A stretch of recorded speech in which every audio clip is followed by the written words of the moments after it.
Hello and welcome, Inspired Podcast community. This is your new episode. My name is Caroline, and my today's guest is Yasmine Gulzar. Hello and welcome. I'm so happy that you said yes to our interview. How are you doing today? I'm doing really, really well, even though we had our 3 days of summer because I'm from the UK and it's pouring down with rain now. Oh, yes, we had rain too here in Germany.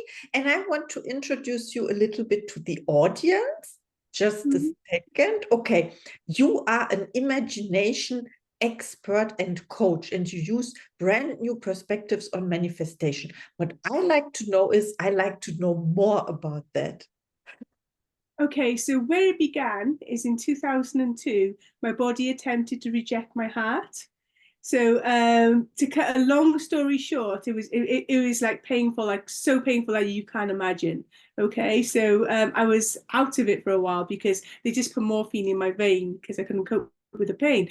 But when I got out of hospital, I had 6 children. So they were aged 1 to 11. So I was like 6 stone, like I was really, really thin. I couldn't eat for a while.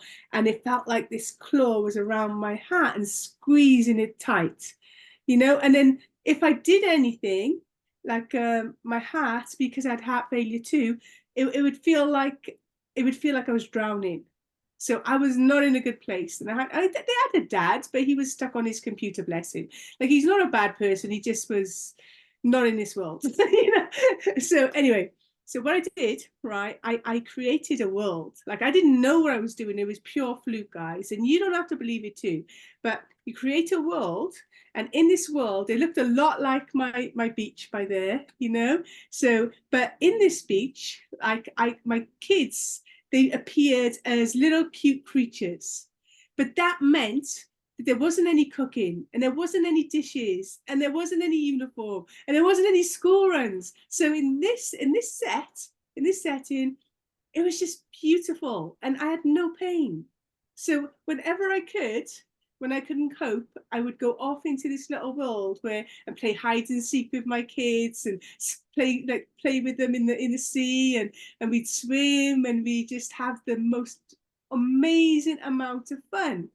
And like, your subconscious, like I learned this later on, your subconscious doesn't know. It doesn't know whether it's real or not.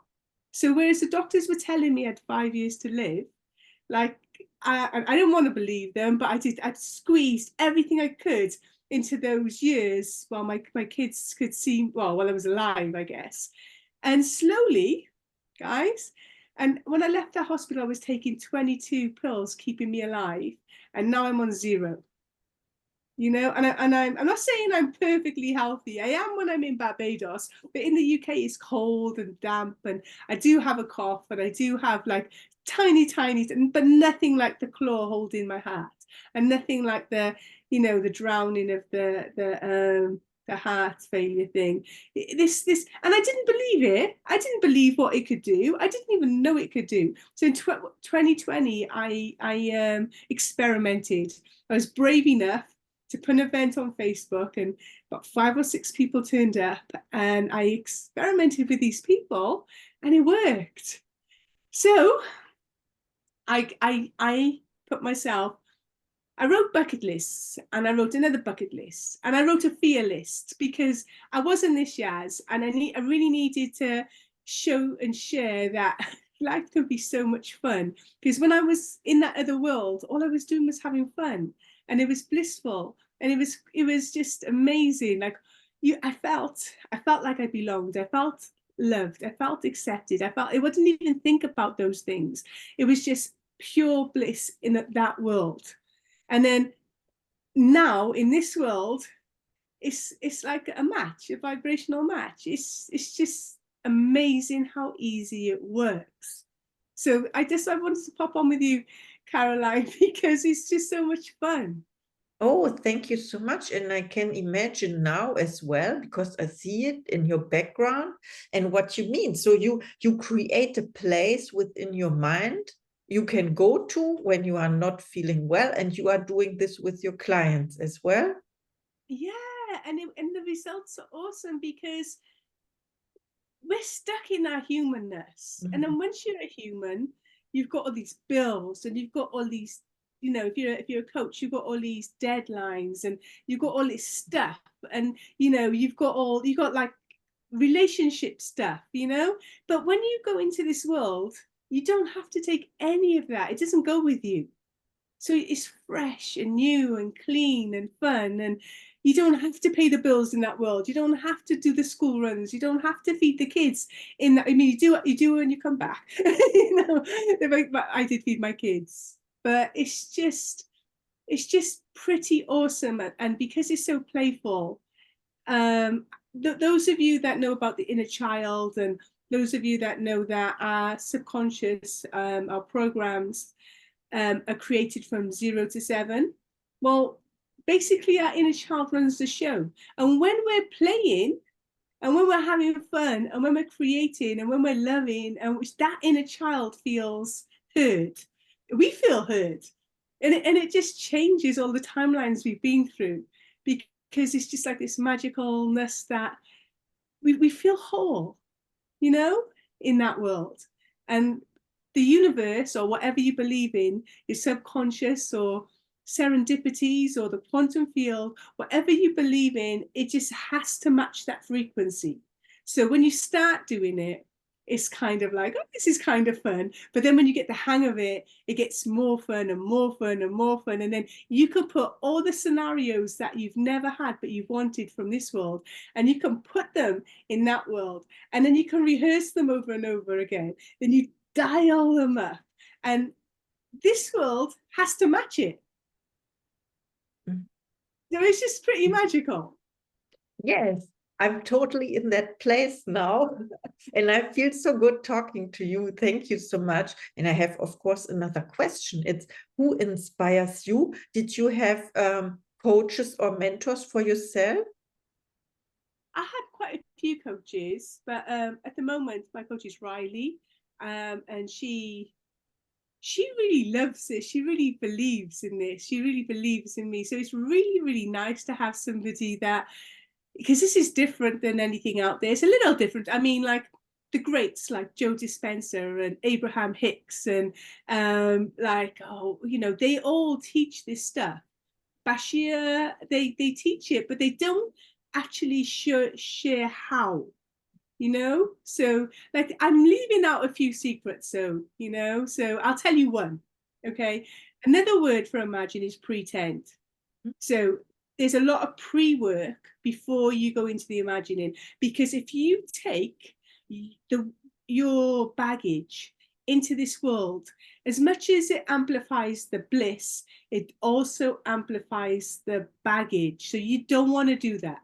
Okay, you leave the baggage outside. I've got a tip for that. I have a really, really cool thing that works.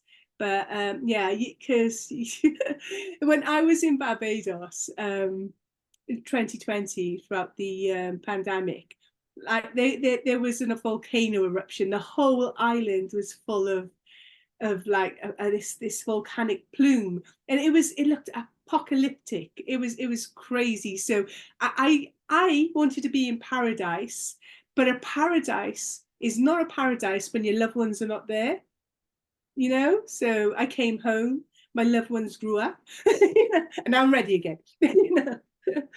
Yes, Yeah. I did the same thing. It's incredible. So we can talk about this later. Wow, I'm really surprised by your story. Thank you so much for sharing. And how do you inspire other people, if not by your story? I think inspiring others is all about them, not me. It's nothing, you know, it's their story. It's, you can create your story. You can take the bits that you love and put them in your story and amplify them. And you can take the bad bits. To be honest, the bad bits are the good bits. But then if it's hurting you, you can take it out and see it through like a perspective that works for you, like turn it around and upside down and inside out until you think, well, yeah, that one works. You know, it's just like inspiration is about each like person. I don't do this so I can inspire people. I want to do this so I can inspire them to inspire themselves. So they can create their own story, like edit their own story, put their own scenarios, like amplify their own habitats, love like their little characters and big characters or whatever characters, like hold their scenarios in a way that they're loved and cared for, and like everything that we didn't have when we were, everything that we got left out in our lives, we can have it now, you know? And even though it doesn't feel real in the beginning, it will, you know? Wow, this was amazing. Thank you so much. And what are your gifts and talents? My gifts and talents, it's just imagination. It's not just imagination is everything.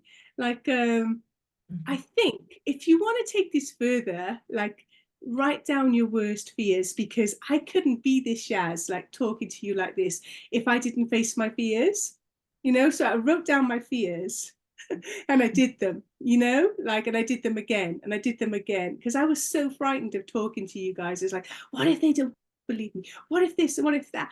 Like, it's okay, guys, it's okay, nothing bad can happen. But you know, like, unless you face your fears, and you know, and it's like all about imagination. Like your fears can be this really, really big, huge monster, you know. And then once you give it a name, you know, give it like a character, and then you talk to it, and then it goes smaller and smaller and smaller. And then one day that fear becomes your friend. Incredible. Wow, this is so true. Face your fears. And you said it is important when you do it once and then you do it again, because it doesn't go away from the first time, maybe. And then, yeah, and when we have the tendency to escape, to avoid it, then it grows. It grows. Yes, Mm-hmm. maybe. Of course. Thank you so much. Okay, now when people reach out to you now after listening to this episode, how can they help you? What are you searching for? Um, I'm searching to help people enlighten their lives, you know, like make their lives so much playful and so much bigger and happier. And you know, I want to like share this, how, you know, awesome that their life can be, no matter what it looks like in this reality. You know, you don't bring that with you, you just you create from a new and fresh new book, you know, with chapters and pages and descriptions and your senses and everything you can possibly imagine. Like, we make it awesome. Yes, So that's it's for you guys. It's for you guys, because I've done my bucket lists, millions of them. Yeah, I've done my fear list. You know, I've been loads of places. I took all my 6 kids and extras. You know, we've been to Animal Kingdom Lodge quite a few times. We've been to Aqua Fantasy quite a few times in Turkey. We've been to Barbados countless times. You know, so it's your turn now. It's your turn to like to take a piece of this into your life and just start loving it. Start loving, you know, yeah. wow. This is amazing. You said you are an imagination coach, an expert as well. So do you have special offers or services? Yeah, I do a free 30-minute call at the moment. So if you want, if you I get this stuff off your vision boards. I'm really good at that. I'm really good at getting like 3 wishes. Okay, I do a 3 wish. So you can, we can talk about the 3 wishes, or we can talk about your vision board or your dream board. You know, like I did my bucket list, but when I wrote my bucket list down, I didn't have a clue that I didn't think I was going to get them, guys. You know, I wasn't confident. I didn't have any beliefs that, oh, I can do this. You know, I wasn't a confident person. It's just that when you have a world, a timeline running alongside where your reality and everything is ticked off in that timeline, like I keep on saying, that the universe doesn't know the difference. So it thinks that you're that version and you're this version. So like, and then the timelines just squish into one, and then you do build another one, and then it does it again, and you build another one, and it comes, you know. So that's how it works. You talk about the fusion with your goal, with your dream, wish. Wow, I love that so much. Thank you for sharing. And do you have the last message for our audience? The best thing you could ever do, right, is before you go to sleep at night, is daydream about your future self, you know, like the most beautiful habitat, the most awesome scenario with your loved ones as you go to sleep. Because when you wake up in that mood, you know, and intend that mood, intend to be high vibrational. And if you don't hit that vibration, it's okay. There's another moment, another hour, another day. You know, you don't give yourself a hard time ever. Just smile and then shake it off. You know? Oh, yes, yes, yes. Always be kind to ourselves. Thank you so much. This was our interview. I'm so happy we did this. Thank you. Oh, and see